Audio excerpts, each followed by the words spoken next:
I'm Gerl Aronson. I'm editor-in-chief of Africa Business Plus, which is a daily news feed part of the Jeune Afrique Media Group, the organizer of this Africa CEO Forum.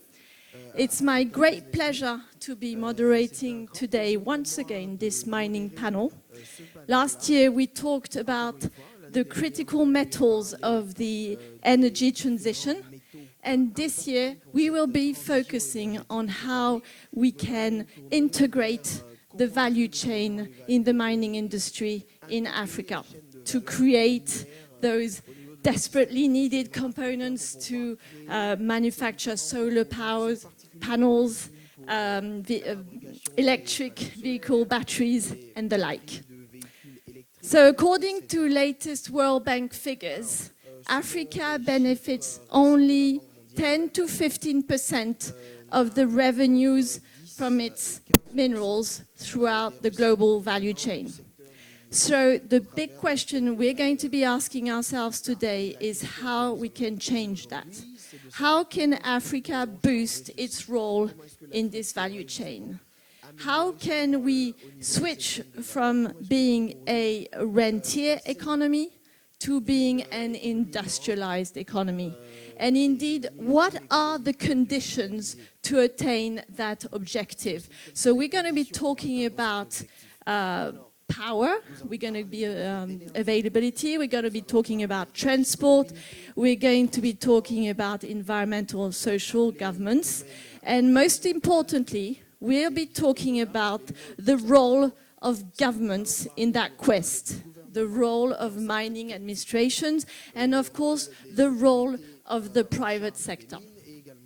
So today, to animate this exciting panel, I have the immense pleasure of welcoming with us His Excellency, the Minister of Ivory Coast for Mines, Petroleum and Energy, Mamadou Sangafoua Coulibaly. Please come and take a seat.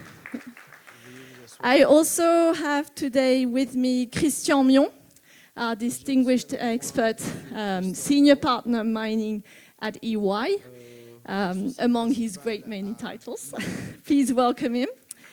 I also have with me Ali Hajaej, who is the Vice President Sales and Business Development at Car Power Ship. Thank you very much.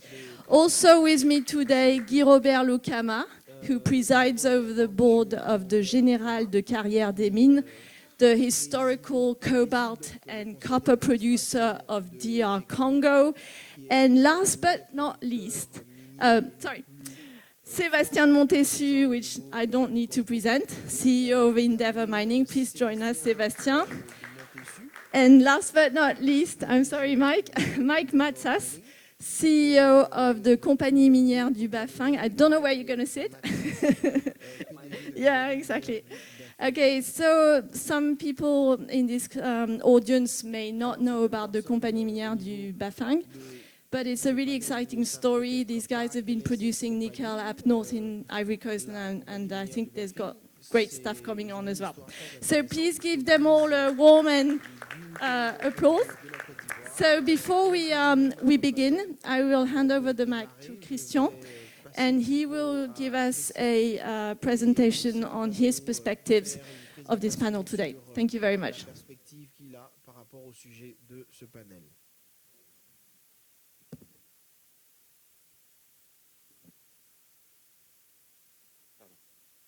Bonjour à toutes et tous en vos grades. Good morning, everyone. All protocols observed.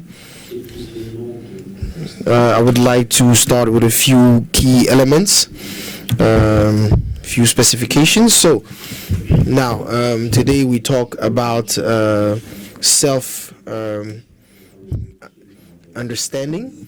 And I keep writing about this particular stuff, the fact that Africa is going to be one of the leaders of this environment. As I said, I am a senior partner and I talk to a lot of people coming from other companies, and I've been on almost every continent.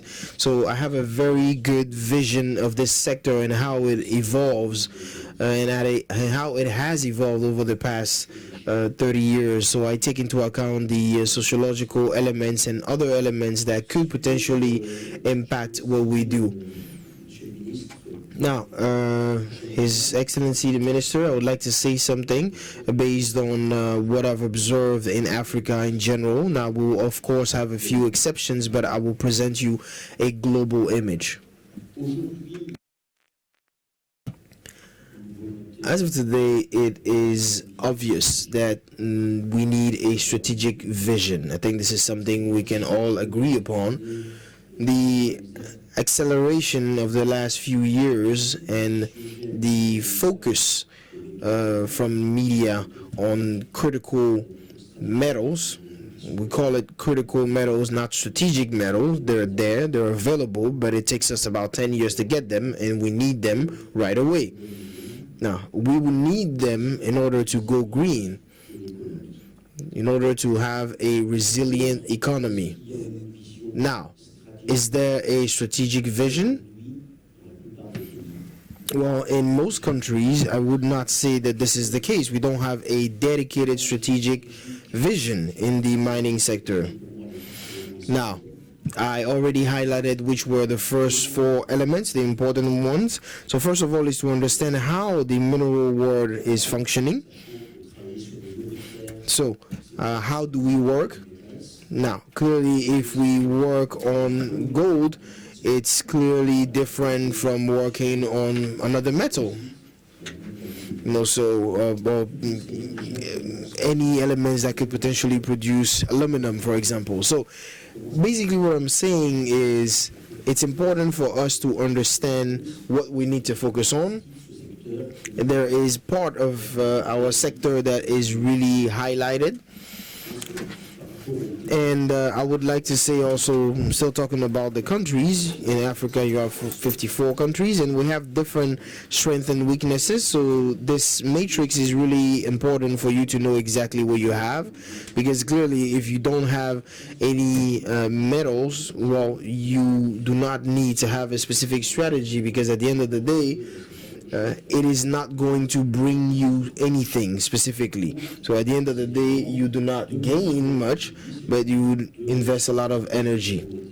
Now, if you want to stop poverty and increase employment, it is particularly important for you to focus on such aspects, especially if you do have some metals. You need a target operating model that is clear. You need to have a map that you check regularly to make sure that you have identified some specific metals, and if you are progressing based on the visions that you set for yourself.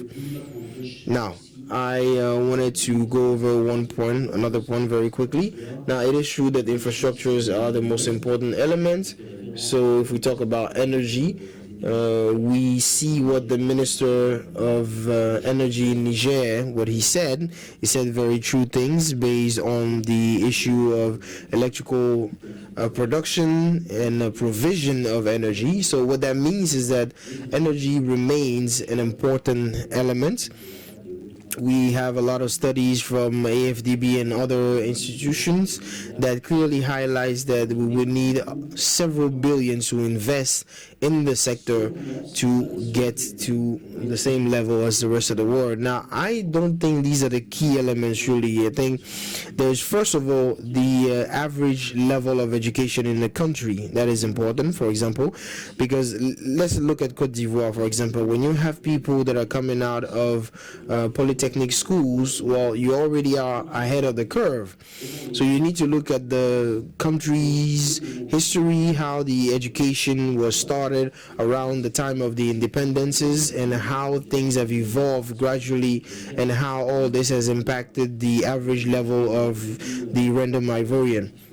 Now, if you have people that have the ability to use, let's say, for example, explosives in order to extract the mine, then in that case you do not need to turn to people from abroad coming to your country in order to help you extract metal. So to still talk about Cote d'Ivoire, if you have an industrial environment that is strong enough, you've already won in the sense of local content, because the wealth of the country really comes out of what's being done here, and it's based on the work of local enterprises. Now, one quick element I wanted to talk about is that I would like us to stop talking about some particular element, for example, the ESG. So we know that we need to stop talking about those cliches, talking about the good, the bad, etc.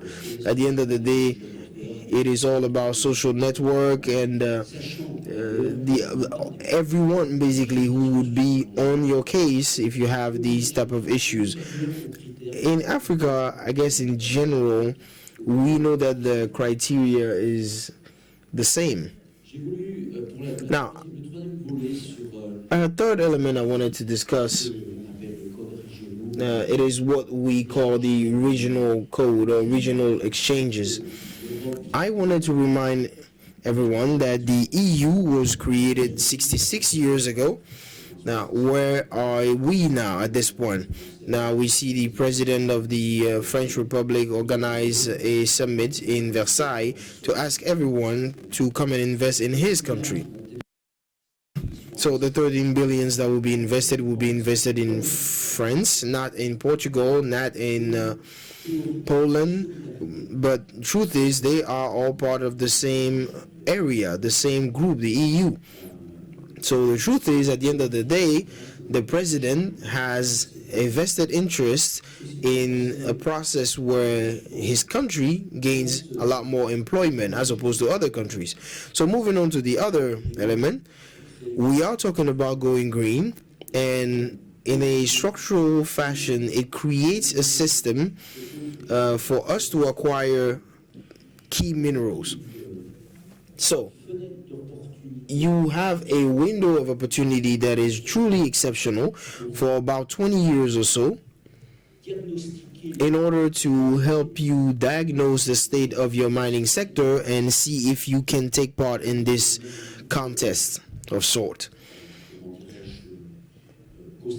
Now, I have also highlighted the fact that when you have a competitive country with resources, you wouldn't agree that other countries that are not as well managed by you, like you, it is when you look at countries that don't necessarily have the same advantages that you have, when you look at those countries, I don't think you would agree to have a code that will be regulating you and these other countries as something that will go beyond the country level. So I think it's important for us to forget all of this and stop listening to all these people. Ultimately, what you need to ask yourself is, how many schools do I have? How many hospitals? What kind of employment can I create for my people? So this is why we're talking about all this. And the last element, the one that is exceptionally important, is the key elements that you need to draw in FDIs. You need to have a sustainable level of peace in terms of politics. Just because you change government doesn't mean that everything needs to change. And I was lucky enough to talk to Anglo, PHP, Rio, Valley, and Glencore. And when I was talking to them, I realized that what matters to them is to have a clear idea of what's going to happen in the next 30 years.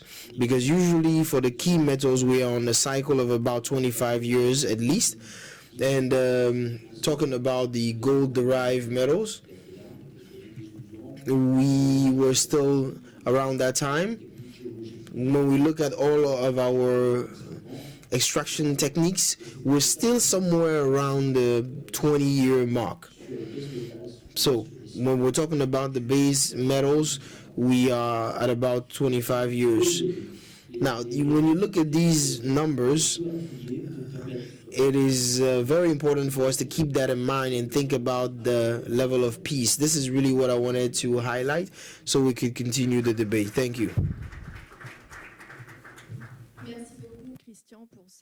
Thank you very much, Christian, for this in-depth expose. You have been very candid, and I think this is exactly what we needed.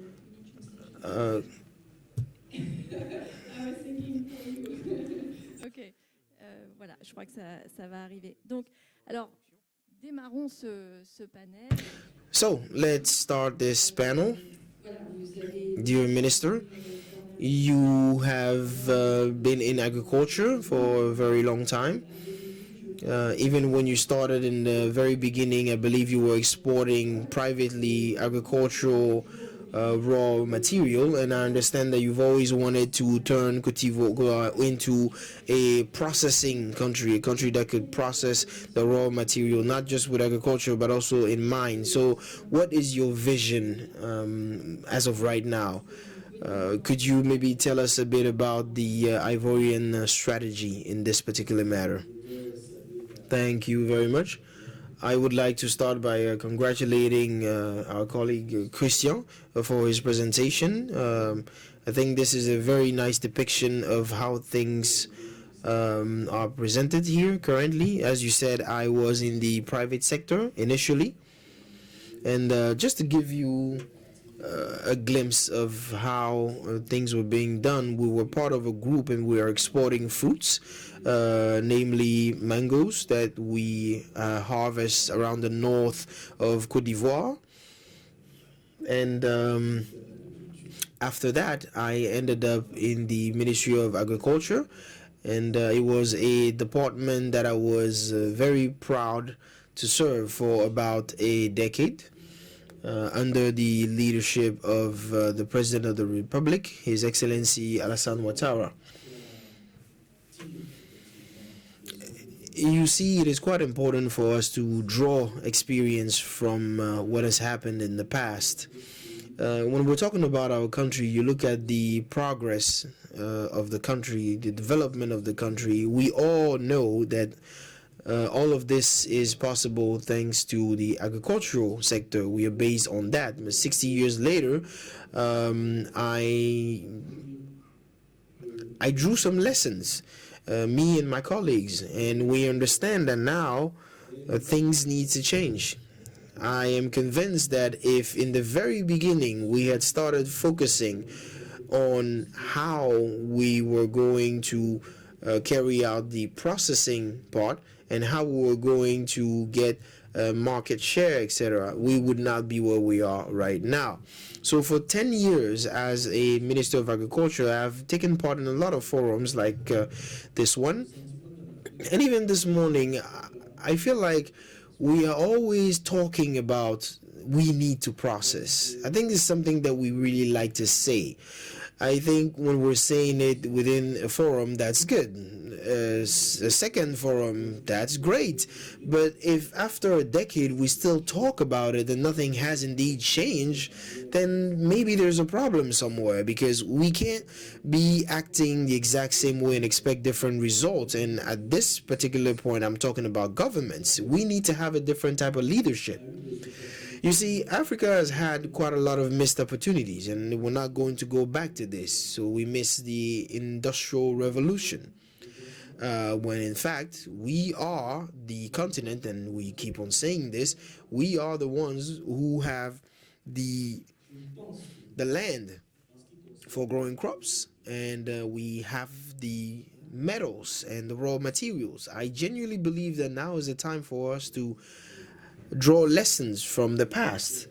You know, we're talking about the fact that my country is number one producer of cocoa, but when I look at this, all I can think about is the fact that if back then we had started taking market shares, if only in those multinational corporations, we would at least be on the same table as the people who are making decisions. But if we're supposed to do this, maybe half a century after, then it gets quite hard for us to get what we need. I think this experience should really be useful to us in terms of mind.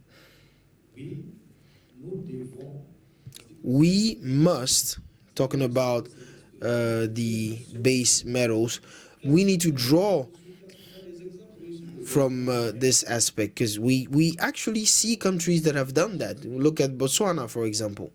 So when something works, let's replicate that. And I really like the theme of this panel, because you are focusing on a critical question. So let's ask ourselves the right questions here with the private sector. And we just heard that there are integrated approaches that we need to follow, and especially the aspect of stability. There was a structuring project back when I was the Minister of Agriculture between Burkina and Cote d'Ivoire.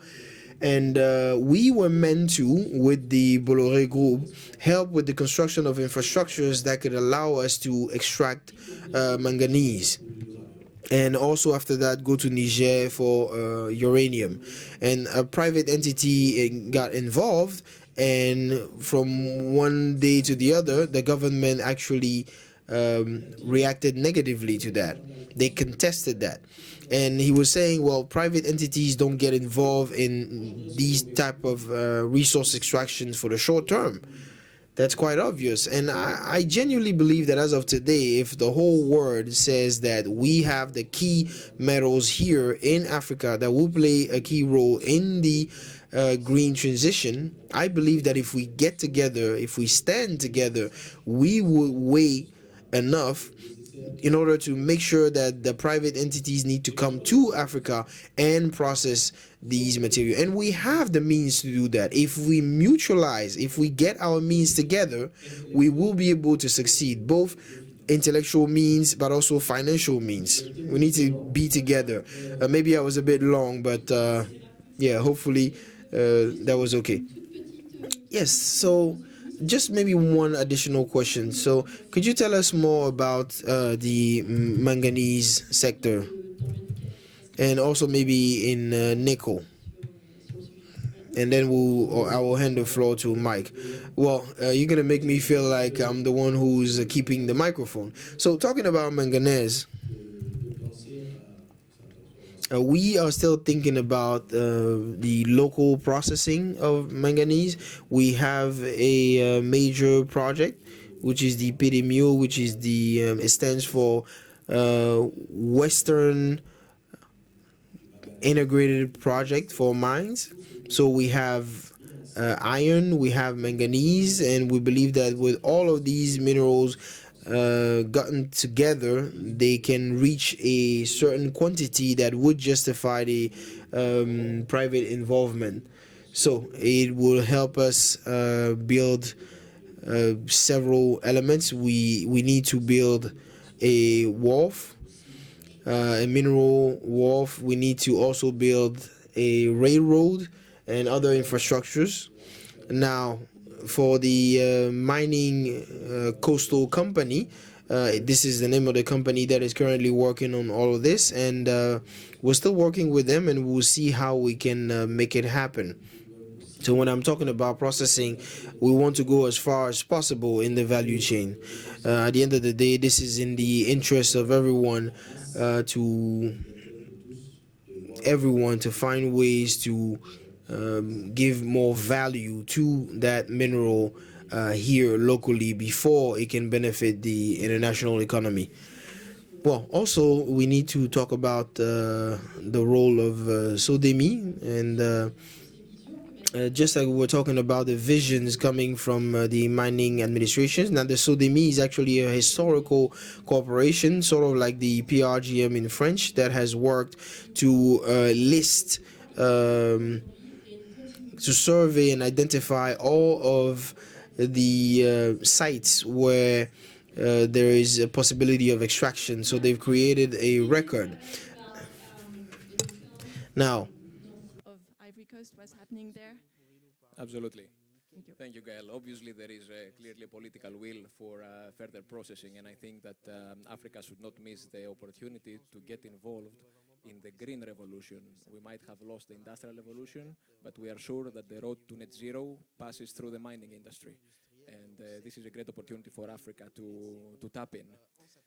A mining investment is a long-term investment, and it requires, on top of political will, a general framework, which this, of course, starts with political stability.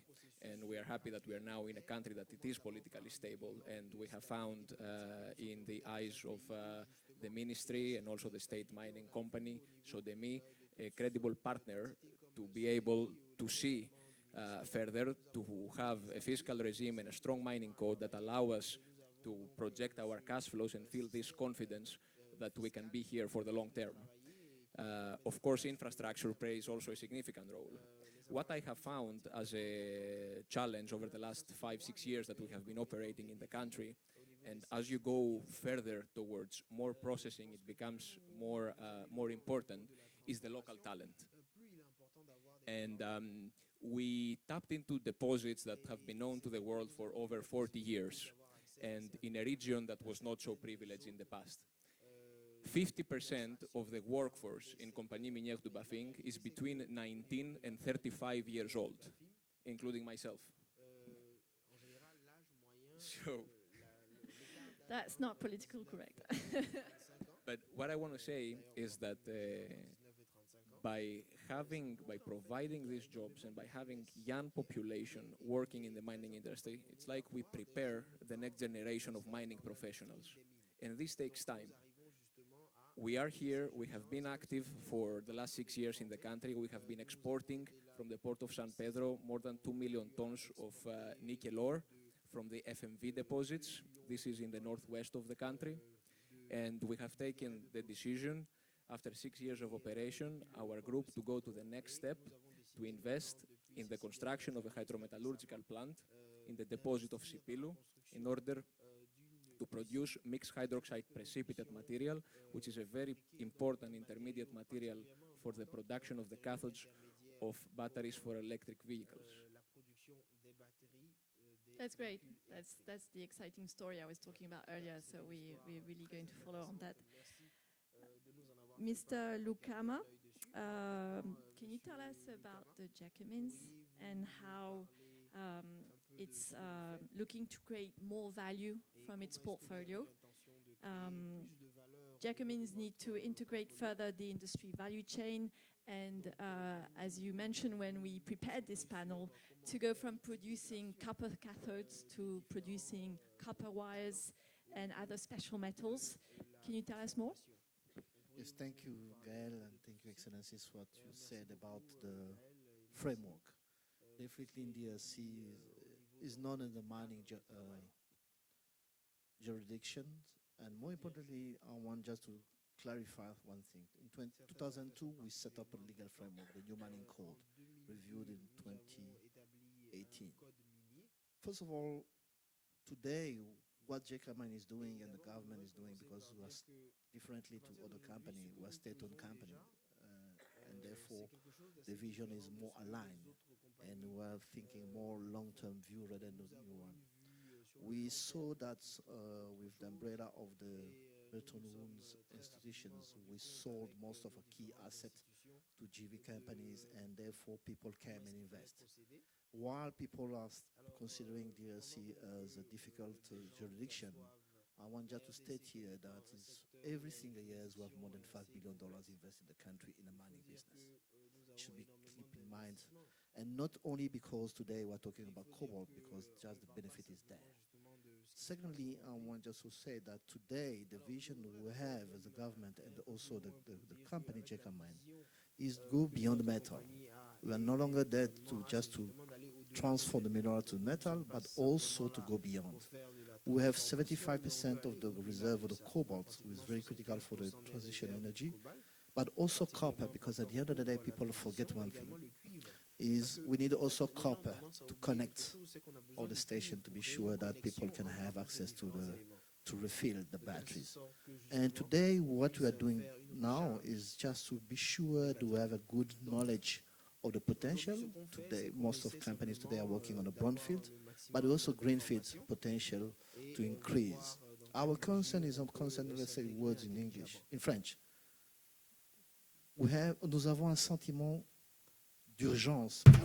So we have a sentiment of urgency. With the fund fossil like oil, suddenly coal become obsolete, even pollution source. Secondly, we have a cycle of roughly 60 years now of fossil. And I'm quite sure that the cobalt will not necessarily have more than 50 years of cycle. Why? Because when you see the trends of the market today, with the battery we have, the weight of cobalt is going lower and lower and lower, but it will stay there. And therefore, we have a small slot of opportunity today to transform the country and to transform locally the products. And our challenge today is to be sure to convince people to come to invest on the transformation locally. We are frustrated by one thing today about the cobalt. The price is fixed by refiners when the country are producing. The next 2 years, Indonesia will wait for maybe 30%, and us will be lower than 50%. Therefore, as Africans, we need to gather people, to convince people to invest now to transformation locally and create value locally. Yes, we know that we have a challenge of skills, but it's growing. Secondly, we have a challenge of logistics, but it's not an issue, and even energy is not an issue. As you said, as you saw in the G7, they are investing usually on the connection between DRC and Angola, DRC and Zambia. You see most of international initiatives are coming to that to convert our potential in a real value, and therefore we can go beyond within the value chain in DRC. That's our goal today. It's no longer just to convert deposit in metal, but today to convert beyond. Copper wire locally, and is not necessarily specific technology, and also some product to be contained in the battery. That's our key values today. We are driving the strategy of GECAMA. And the government and President himself asked us to find a way we can gather means, financial means, technical means, but also transfer technology. And most of countries, most of big companies today are interested to be part of. We no longer need just people to just dig and cover the metal. We need people also to assist us to transform locally the product, and therefore we can get more value. And also the fact that we have more young people coming in by jobs created, because we're creating more jobs in the transformation in the mining. Today, mining is more automatized activities. We're looking for people to come, and therefore the power purchase will be spread in local economies.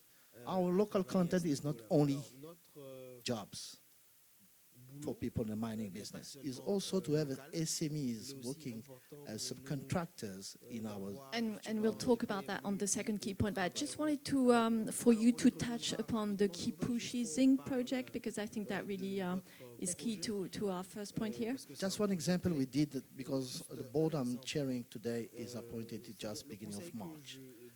Directly what we did, we have a project developed with Ivano Mines. We have a shareholder, CITIC and Zinjin.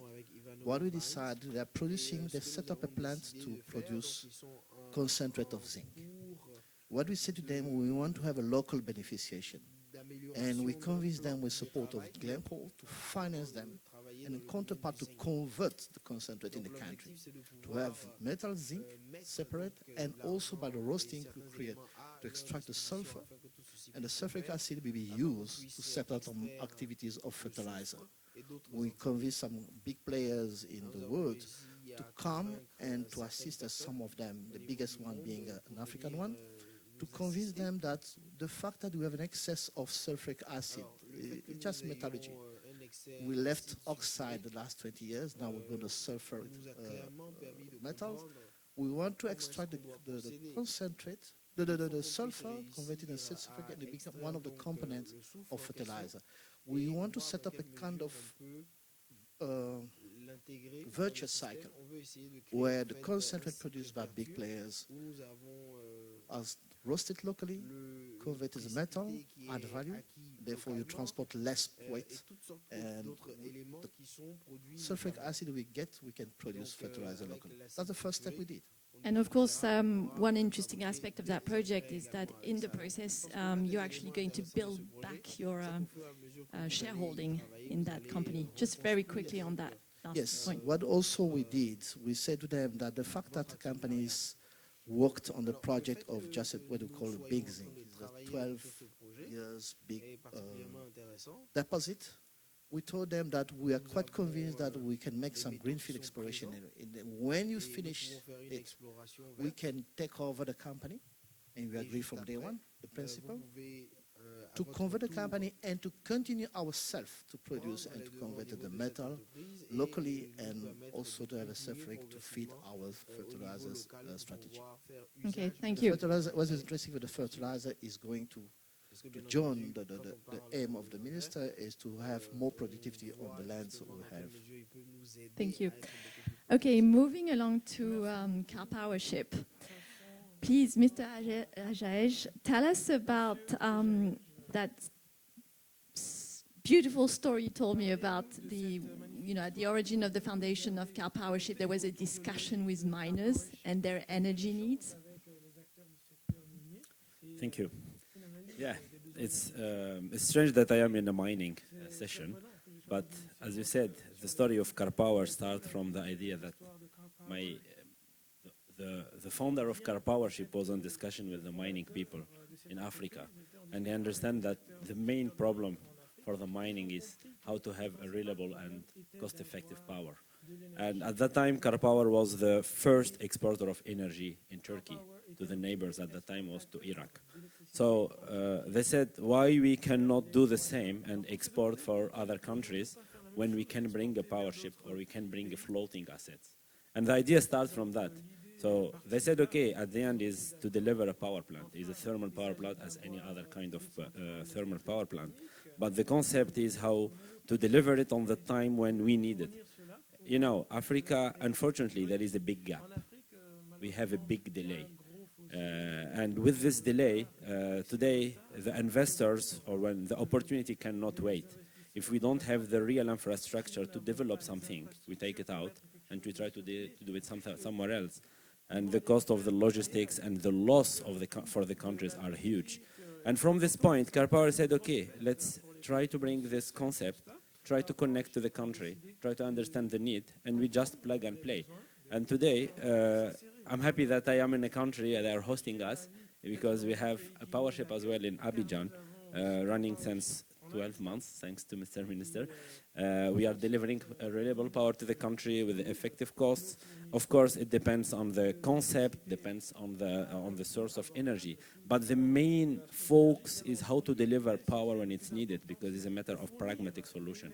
It's not about numbers or papers or visions. It's about, I need power today, how I can deliver. The government, even maybe the projects have 25 years life, the government have 5 years immediate result, and they need to deliver. They cannot just promote.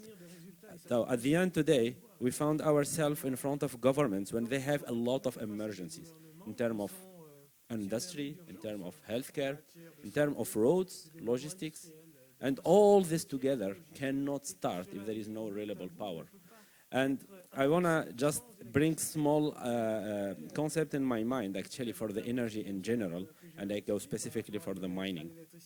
Today, when we need power, we have to deliver.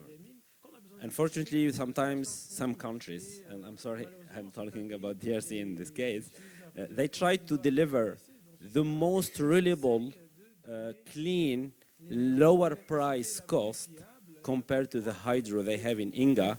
Then at the end, they cannot deliver power. Because sometimes maybe they have the opportunity to do something in the long-term vision with the hydro to make Inga 3, 20 giga, 40 giga, other talks about 400 giga. But today, we know that DRC have one of the lowest electrification ratio in the country, when we know that DRC have one of the biggest potential of mine in the globe, maybe. So today the energy sector is a matter of pragmatics. I need it, I have to deliver first, I have to deliver reliable power, I have to look how to make the best price with the reliable power, and maybe after that I can try how to make it more clean or more, let's say, friendly. Unfortunately, Europe was developed with a very dirty power, and today Europe is clean. But maybe this is a step we need to make it in order to develop a country, to develop an industry, to develop capabilities in the country in order to make sure that we can do things into the country, and then we can go and make it better, make it more effective, make it more clean, but we have to start, we need to start. This is why this idea of Car Power, and we have very successful story in the region, because from Ghana till Senegal, we are in each country today. We are delivering more than 1.7 gigawatt, because we are here to give the right answer for an emergency when power is needed, when there is no light, when there is no electricity to start even a scanner in a hospital. Car Power can deliver it and can make it happen. And this concept today, the idea starts with the mining companies.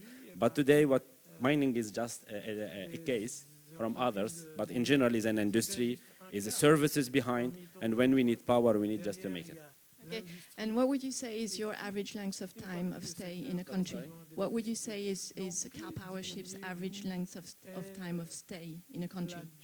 Yeah, this is a good question, but actually, no. The power, when it's delivered, it's delivered. It depends on how much they need it, you know. The concept of Car Power, it brings a solution for immediate emergency, and we can say always we try to resolve a conjunctural situation, but we are here for a long term in order to resolve a structural problem.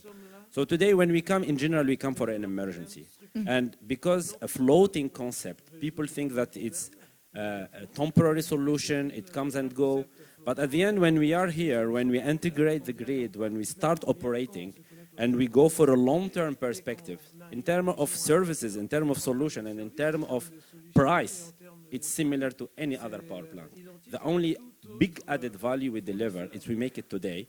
We make it for an urgent situation, but we can make it proper for a long-term, effective, reliable, and low-cost solution. And within the framework of an electoral mandate, shall I? Exactly. Actually, to go back to your quick question, like today, for example, in Ghana, we are for 20 years. In Senegal, we start for 5, and we are talking about 10 years. And I believe we can even go for 20 years as well. All other countries, we start sometimes by 1 or 2 years. And then after a couple of months, we said, okay, if we can look for a long term with a better price, because at the end is the duration of the contract affects the price. So if we go for a long term with a better price, why we cannot have a proper discussion and we just continue? So our situation in general, we come for a short term, but we stay for a long term, and with like long-term contract negotiation, we go for the lowest price we have in the country. And just to finish up on Car Power Ship, can you tell us also how eventually for those gas-producing countries you will actually switch from heavy fuel to gas-powered Car Power ships? Yeah, this is about the concept of floating, actually. You know, Car Power is not only power generation. Actually, we deliver a turnkey solution for LNG to power. And the LNG is a long story, and I was in the other session about LNG today. How I can say, the paradox of Africa today, we are one of the main supplier of LNG, but we are the lowest consumer of LNG. I take the case of Cameroon, for example. It's strange to see that we are exporting LNG from Kribi when 100 meters far, there is a power plant sometimes run with HFO. Actually, unfortunately, there is. I think Africa needs a big thinking. I mean, or different way of thinking actually, because the resources of Africa, whatever the opportunity is, it should be first for Africa. We should think how to deliver for Africa, like the case of Senegal today or Mauritania with the Big Turtle project. We have a big discovery of LNG, and this project it's mainly for export. When we know that Senegal today, 100% thermal power is with HFO.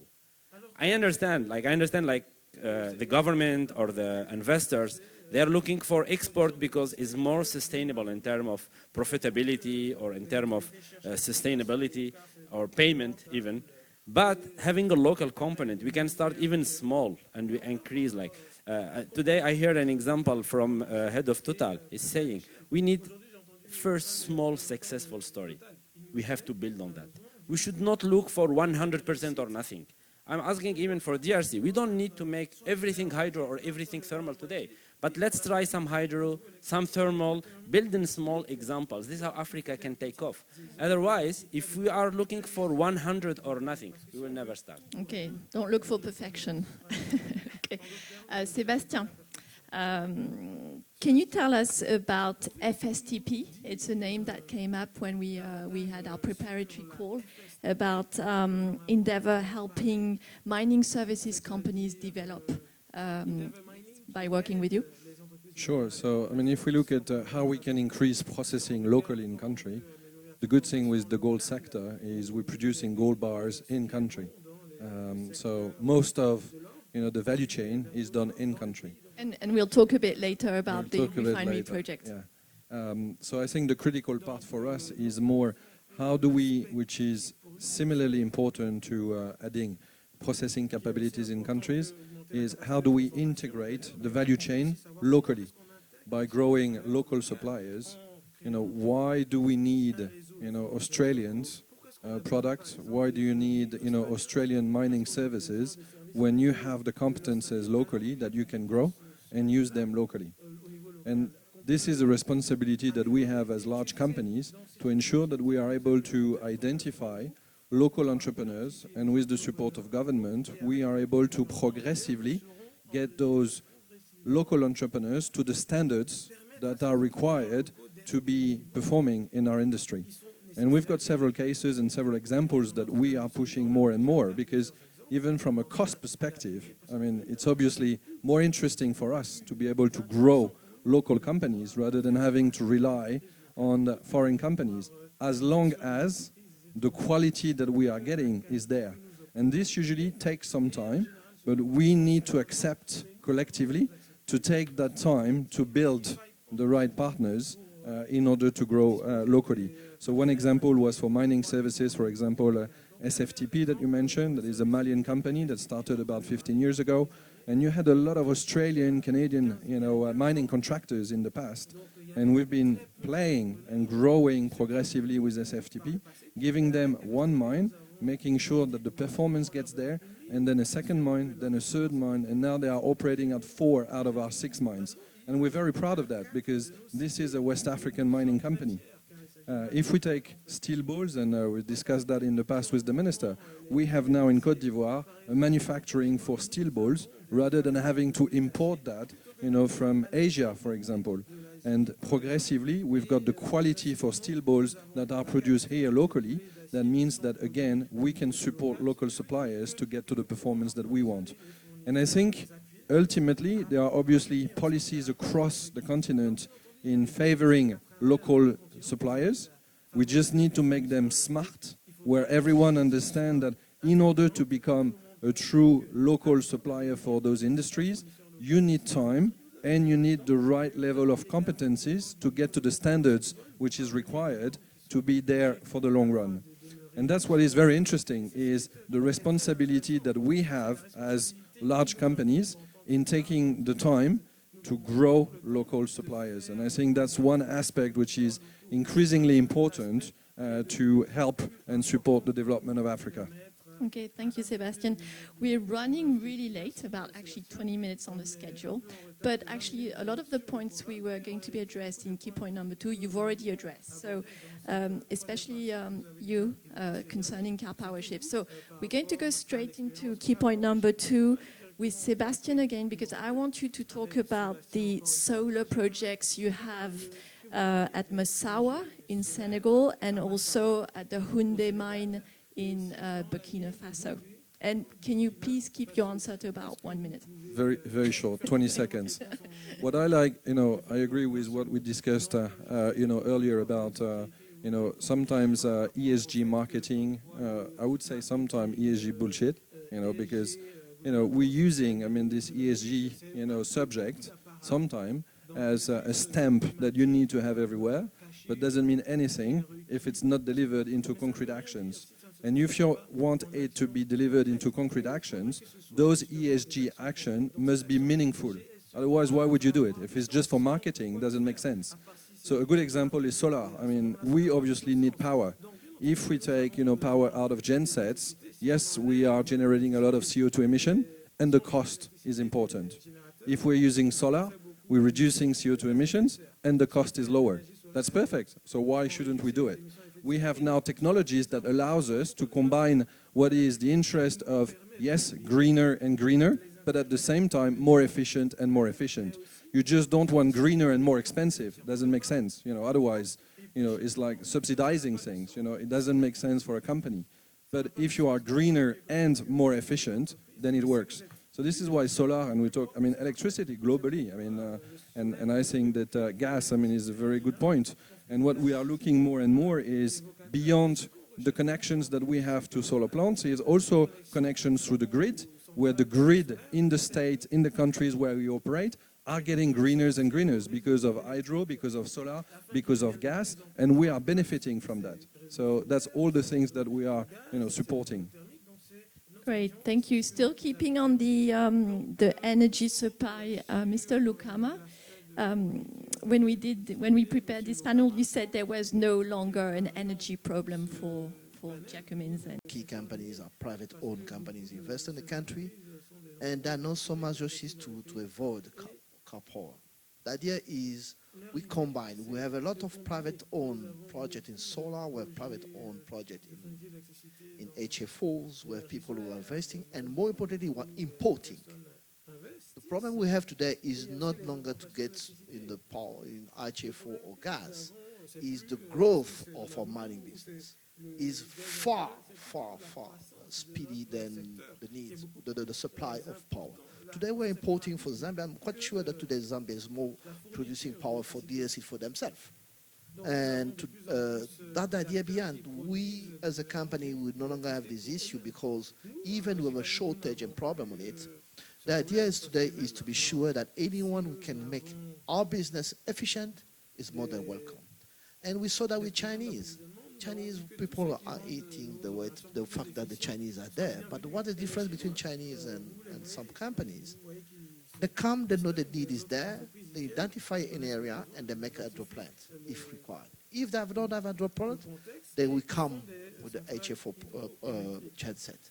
It means that today, our concern, when you see the growth and the export, tomorrow, this year, 2023, we're the second largest producer of copper in less than 20 years.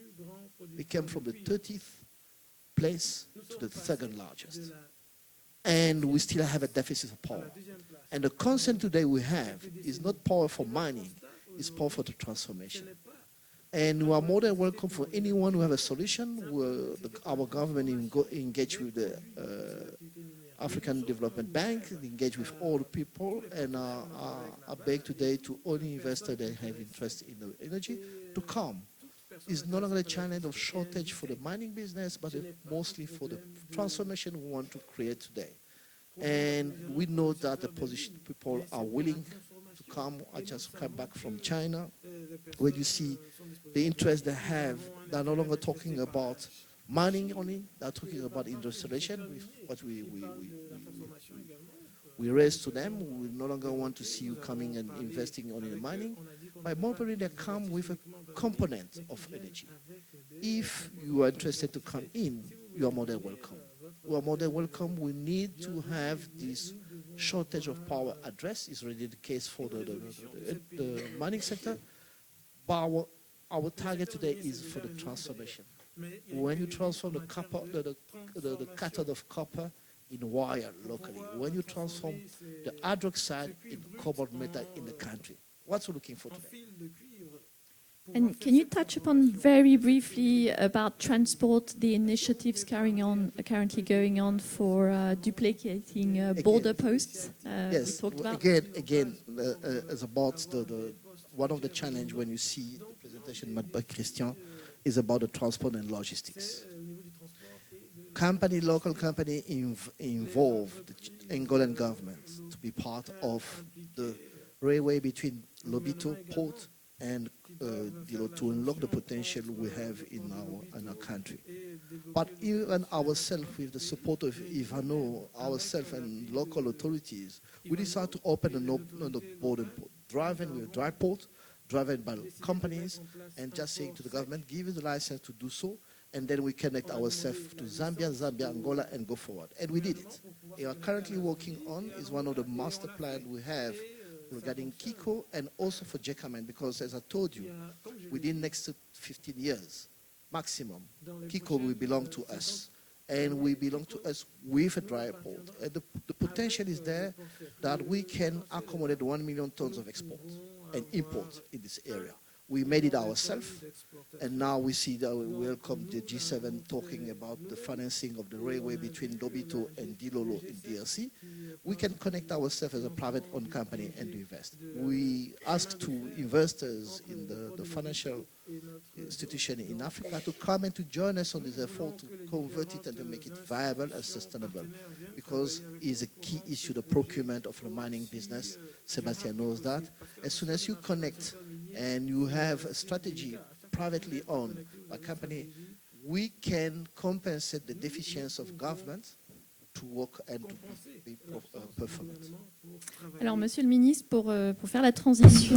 Mr. Minister, to transition to the question on the supply of energy, Côte d'Ivoire committed during COP26 to attain an energy mix of 45% of renewables by the year 2030. Can you elaborate on that very quickly? Thank you very much.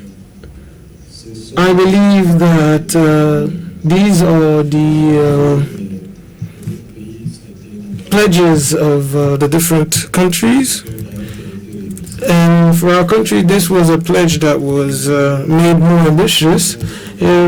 We currently have an energy mix that is around 30% for renewables and 70% for other types of energy sources. And we believe that based upon our current master plan, we believe that by the year 2030, we will be in a position to have 45% of renewables in our energy mix. And we are going to be performing even better after 2030. And our ultimate goal is to reach this threshold before 2030. And in view of the projects in the pipeline, and notably the solar projects, this is something that is achievable. Thank you very much. Your projects are either low energy in intensity or will actually produce energy. Can you tell us more about that very quickly? Correct. With regards to our new Sipilu project and subject to final permission, as part of the construction, we are going to include the development, the build-up of a big sulfuric acid plant. Sulfuric acid plants are net producers of energy. It's an exothermic reaction. So we're going to have significant energy surplus that we will, in due course, discuss with the responsible authorities of how we can take advantage of this surplus and provide it to the grid. Great, thank you. Okay, now I want to. We've got 15 minutes late, so we've caught up. Thank you very much. We're going to go on to our third and last key point, and that's about cross-boundary corporations. Keeping in mind what you said, Christian, about the limits of that. I want to start with you again, Mike. Can you tell us today about the interest you're getting from the US, from the EU, at Sipilu and at your nickel operations? Absolutely. As I said before, everybody has realized that the road to net zero passes through the mining industry. And there is a lot of interest around the world today to create independent value chains, secure value chains for the critical raw materials. And I believe that the West African region can play a significant role here. We have been approached by various parties, both private companies, car manufacturers, battery manufacturers, but also government development financing organizations that are very interested in our product, nickel, and the future product, MHP.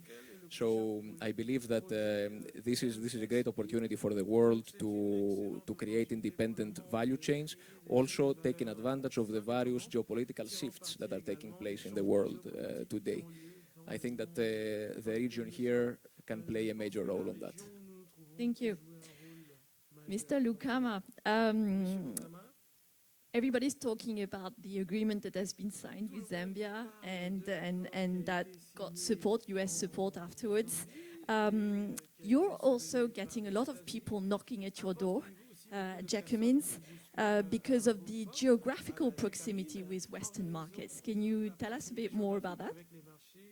Yes, regarding now the delay made by Western countries about the cobalt, the challenge today is to have the Katanga, where the copper belt is enclave compared to the world. What we saw, first of all, as I told you, G7 last week, 10 days ago, make an announcement really to finance the corridor between Lobito and DRC. That's the first step. The second step also, we decided within our Zambia DRC MOU to share the way we create value together. The idea is the cobalt is there, but the power is in Zambia. And more importantly, we want also to involve Angola to be sure that everything in the country have a benefit of what you are doing.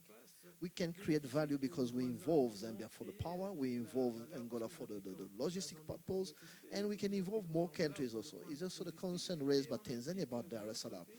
The fact that today is the G7 driven by the needs of the Western countries make a preference to Lobito today, and they can do the same, I'm quite sure, for Rwanda and Walvis Bay.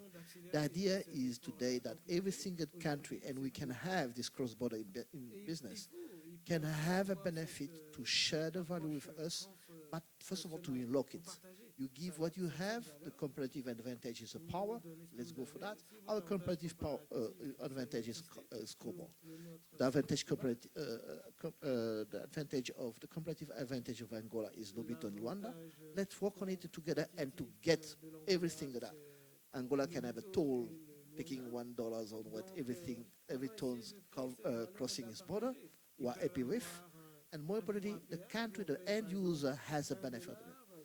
And we are not just working with neighboring countries. When we discuss about the cobalt, when we discuss about lithium, when we discuss about copper, we can have a country like Morocco, for example.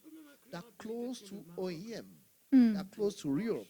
Either we can convert it and get it and bring it there, and we are part of the creation of value in Morocco. We are more than happy. We are not just exclusive, but we want to be a big chunk of the value because the creation came from us. We are clear on it. We are not a philanthropic country. The idea is to share the value with every single country because they're bringing some add value in. And we are more than open for that. Thank you. Monsieur le Ministre, Mr. Minister, I would like you to talk about the discussions that you've had with South Africa with respect to the refining units in the gold sector and how that fits into your willingness to tackle illegal gold mining.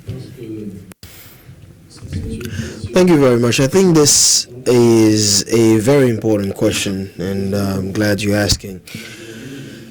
We have, as of today, in our countries, illegal gold panning, and it has truly become a significant issue, major problem. I won't bore you with all the consequences, but in order to fix this issue, we need to start by, first of all, being cooperative with one another. So I'm referring to the neighboring countries. So if you look at the pollution of the river Bia, which is the river that is going from Ghana to Cote d'Ivoire, we noticed a few years back that we saw that the river was being polluted by the illegal gold panners in Ghana, and then we were getting the waste over here in Cote d'Ivoire. And there are several examples of cooperation, just like this one, where we reach out to Ghana in order to fix that issue. So we really need to go as far as possible in the value chain, and we genuinely believe that when we're talking about this gold panning thing, the further we go in the value chain, the better control we will have over this, because these people prosper because there are people financing them. So that's the reason why we reach out to South Africa, because we know that they have a significant experience in this sector. So we have also reached out to some companies, some refineries that get their materials in West Africa, and we want to see how in a win-win cooperation system they could potentially come here in West Africa, and everybody would gain from that in a very transparent fashion, because I understand that they also want to have a source of provision that would be ideal. Thank you. And that will be the word of conclusion. Tell us about how many countries now are you covering in Africa, Car Power Ship? Actually, we have more than 12 countries, maybe. Okay. One of them is Mozambique, where we export to Katanga. Actually, to be on the same page with you, I didn't say that there is no energy for the mining. I said no energy for Congo. This is a problem. Like Congo itself, they are missing the opportunity to develop energy in the country where they are serving the mining and delivering power for the citizens. And this is the main problem today. We'll not go back to that. Yeah, actually, we are. Sorry. No hard feelings. sorry. Yeah, actually, we are more than 12 countries. I said, and like one of them is like Mozambique. We are delivering to Zambia, and Zambia they export to Katanga, because the main demand is Katanga today. We know like everyone around like running how to secure power to this region, because this is where we need power, and unfortunately, SNEL are not running the same level. What about, there was also something recently signed in South Africa, I believe? Yeah, actually, we get awarded for 1.2 gigawatt for South Africa LNG to power. And again, like too many discussions, why floating? Actually, when Car Power come to the country, there is always big question, because the concept is different. When we are talking about floating assets, it creates questions, but we need sometimes time to explain that at the end it's just a normal standard thermal power, just is installed in a barge. And in terms of cost, in terms of operation, it's 100% similar. In terms of environment aspects, in terms of efficiency, in terms, all aspects are similar. Just days on a barge, and we can deliver in 30 days. We can manage the immediate troubles, and we can give a sustainable solution.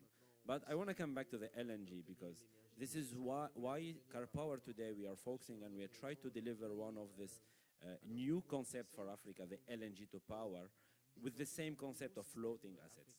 Today in Senegal, for example, we have the first FSRU in Africa. And this FSRU today is a unit floating regasification and storage and regasification unit. It's basically a door for any country who don't have gas, just to import gas, liquefied gas, at minus 270 degrees, and get access to the clean, flexible power. And this concept today, it should be integrated in all African strategies, mainly because, all the gas is gone. Like what we produce in Africa, out of Nigeria maybe, part of it in Cote d'Ivoire, Algeria, all other gas running out, and it's going to Europe. And today with this LNG concept, with this FSRU concept, we open the door to any country to get access to clean power in just, as I said, like we are building these assets, we delivering them in 30 to 90 days. So the concept of LNG is something should be integrated in the strategy of the country. Even for Cote d'Ivoire, I was discussing with Mr. Minister about it, because even you have gas today, you don't have secured gas for very long term. When you have 100% of your assets running with gas, you became kind of dependent of this resource, and if it's only your main resources come from pipeline or one or two wells, it's not enough to secure your sovereignty. And it's the case, for example, for Togo, for Benin. They're neighbor to Nigeria, where there is the biggest resources of gas, but it's not that they are the most secured on gas. They depend on the relation with Nigeria. Same for Tunisia and Algeria, same for any country. Today, the LNG concept itself should be integrated as energy security. Is a matter of sovereignty for the countries and flexibility. How to deliver clean power with renewable, so a clean solution with flexible assets. Thank you. Okay, so we've got 4 minutes left. Sebastian, would you like to give a quick word of conclusion, and then we're going to take questions from the audience? No, my conclusion will be just following up on what Mr. Minister said about having its own refinery in Côte d'Ivoire. I think that what we are seeing and experiencing is that unfortunately governments are missing a lot of income because of artisanal gold which is smuggled everywhere, that we are suffering also as operators on the environmental side. We know also that in some countries, if we take Mali, Burkina Faso, that it's also financing terrorism. So I think having a strong act from government in not just feeling, because we had in the past, not from government, but also from NGOs, we need to protect orpailleurs because orpailleurs, they are the nice guys, they are important, and so on. The reality is that, they are impacting and destroying environment. It's a lot of income that governments, unfortunately, are not getting, and therefore doesn't help to support the development of the country. And we know that in some cases they're financing terrorism. So it's very important for governments to tackle that subject. And I'm very pleased because we've got a very good relationship as operator with the government in Côte d'Ivoire in trying to help and support also the government towards that. Thank you, great. Okay, so we've got a couple of minutes to take questions from the audience. Is there, oh, I can see a hand there, and there's another. So I will be.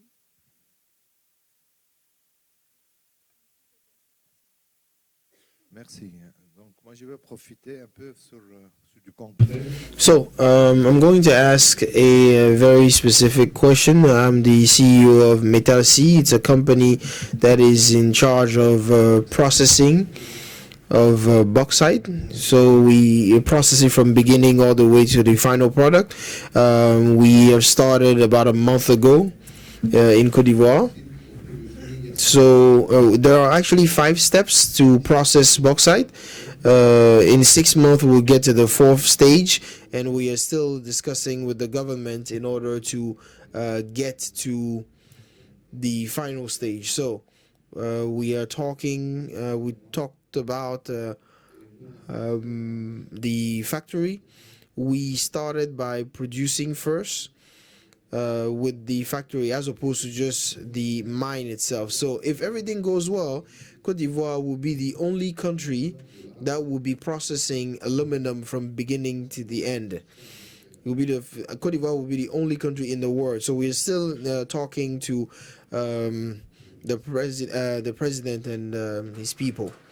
So I wanted to take advantage of the forum to tell you about it. Oh, I thought there was a question, actually. It was just a comment.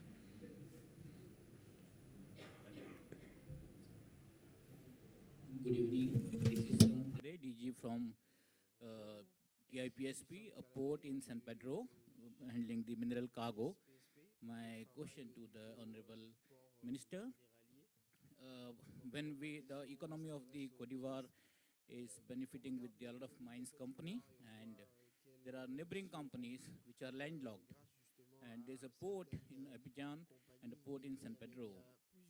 What our customers in neighboring country talk about, the royalty of Côte d'Ivoire is high, like a cargo like iron ore, which has a royalty of 700 CFA, which is a price of $120.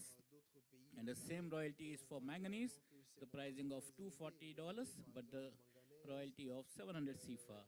So the neighboring country expect the Côte d'Ivoire government to look at the rationale of royalty to improve throughput here. Thank you.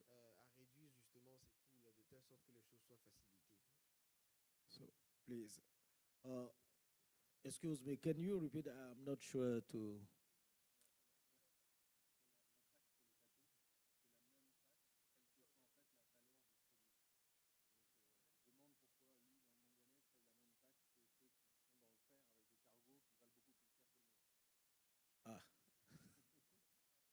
C'est plus précis. Merci beaucoup. Bon, déjà, pour répondre à cette question, c'est bon que... Parce que j'ai eu une discussion il y a... So, to answer your question, just 3 days ago, I had a conversation with my colleague, the Minister of Budget.